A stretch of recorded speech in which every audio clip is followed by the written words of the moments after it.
প্রিয় লালমনিরহাটবাসী, বিশেষ করে পাটগ্রাম এবং হাতীবান্ধাবাসীর প্রতি আমার আবেদন, আমার নিবেদন, আগামী 17 এবং 18 তারিখে আমরা তিস্তা পাড়ে দোয়ানি ব্যারেজের নিচে তিস্তা নদীতে চরে অবস্থান করব।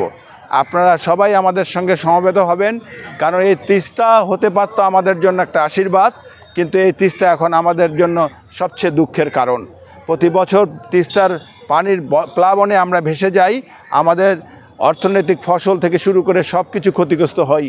এই কারণে এবং শুষ্ক মৌসুমে তিস্তার পানি না থাকায় আমরা বঞ্চিত হই আমাদের আবাদ কৃষি থেকে, এবং এই তিস্তা আমাদেরকে অনেক ক্ষতির কারণ হয়ে দাঁড়িয়েছে।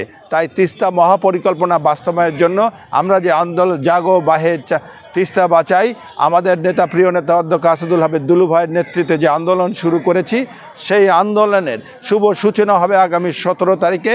আমাদের সঙ্গে তিস্তা পয়েন্টে, তিস্তা ব্যারেজ এলাকায় উপস্থিত থাকবেন বিএনপির স্থায়ী কমিটির অন্যতম সদস্য বাবু গয়েশ্বরচন্দ্র রায়, এবং আমরা 17-18 এখানে অবস্থান করব এবং এই সরকারকে এই মহাপরিকল্পনা বাস্তবায়নের জন্য আমরা দাবি জানাবো। এতে যদি আমাদের দাবি মেনে না নেয়, এই আন্দোলন লাগাতারভাবে চলতে থাকবে, যার শুভ সূচনা হবে 17 তারিখ সকাল 10টায় থেকে শুরু করে 18 তারিখ রাত পর্যন্ত। এই আন্দোলনের শুভ সূচনা করবেন, উদ্বোধন করবেন আমাদের দলের মহাসচিব, বিএনপির সম্মানিত মহাসচিব জনাব মির্জা ফখরুল ইসলাম আলমগীর, এবং সমাপনী বক্তব্য রাখবেন আমাদের ভারপ্রাপ্ত চেয়ারম্যান জনাব তারেক রহমান। আপনাদেরকে সকলকে এই আন্দোলনে শরিক হওয়ার জন্য উদ্যত আহ্বান জানিয়ে শেষ করছি। খোদা।